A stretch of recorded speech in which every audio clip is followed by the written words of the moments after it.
I was raising my son as a single father. His mother had become addicted to drugs. She had moved to Michigan City, Indiana, and left me to take care of him during the time he was sick by myself.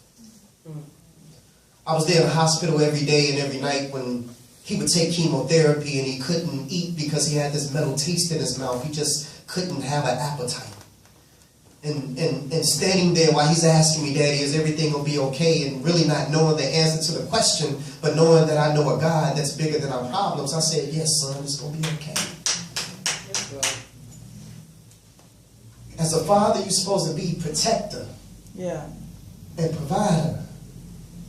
And seeing your child and not being able to protect your child is just, it's a psychological effect to that. And so I wrote this piece out of that frustration, and it's called E.G.O. Everybody say E.G.O. E.G.O. It's an acronym that stands for easing God out.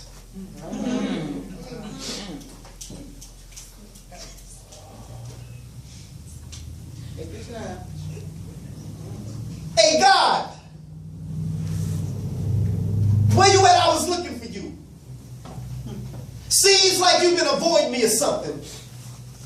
And I've been searching for you for years with no answer, just anticipation. And I've been going through this transformation, but every time I call on you, God, it's like I get put on hold. And they say that you hear all and that you see all, but it seems like you ain't never available, God, when I call. See, South Bend, I remember it was January 91. I had just left Simeon High School Martin Luther King ceremony speaking. I wasn't feeling too well that day. Little did I know that all the while, my appendix had been leaking. And where are you, God? Just when I thought, nowhere to be found. And if it wasn't for my son's mother convincing me to go to St. Bernard's Hospital that night, Blaq would be here at the Poetry Den right now. And where were you at, God, that morning when I went to work and when I got to 123rd and Kesey, right by the cemetery, this lady ran the light. Come on, Ice.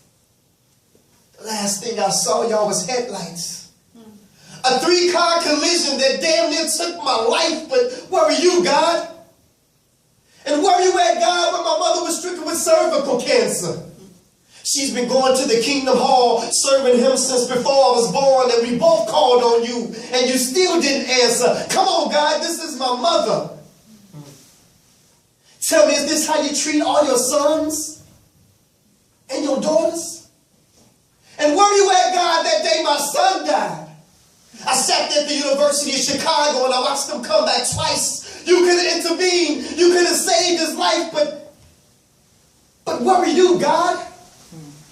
And where are you at, God, when?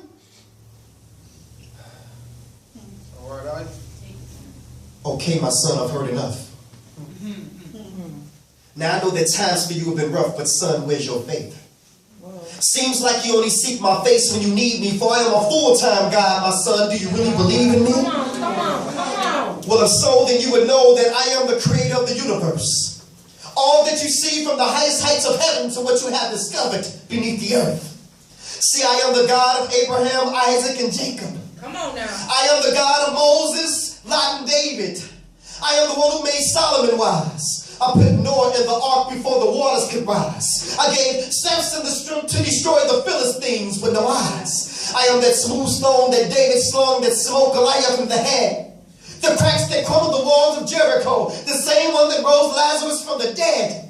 I am the blood of the lamb of the doorpost that kept the children of Israel safe from harm. Even the staff in Moses' right arm, and I gave the power to split the Red Sea in half. Shall I go on? Please forgive me, Father. He said, no, son.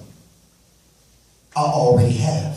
All right. But see, like Jonah, you've been running from your mission. I've been trying to reach you and speak to you for years, but your ego just wouldn't let you listen. When your appendix was spreading poison through your body, I was the voice that spake through your son's mother warning you. And do you remember what you promised me, my son? Come on, Ice. Come on. Yes, Lord, I do. I promise you that if you allow me to make it through, then I will turn my life over to you. But what did you do? You continued to play. So I spoke to you again in the form of a 3-car collision, but I walk away that day. And have you ever asked yourself the question why the accident was by a gravesite? I was showing you that the road that you were traveling on ended at the cemetery if you didn't change your life.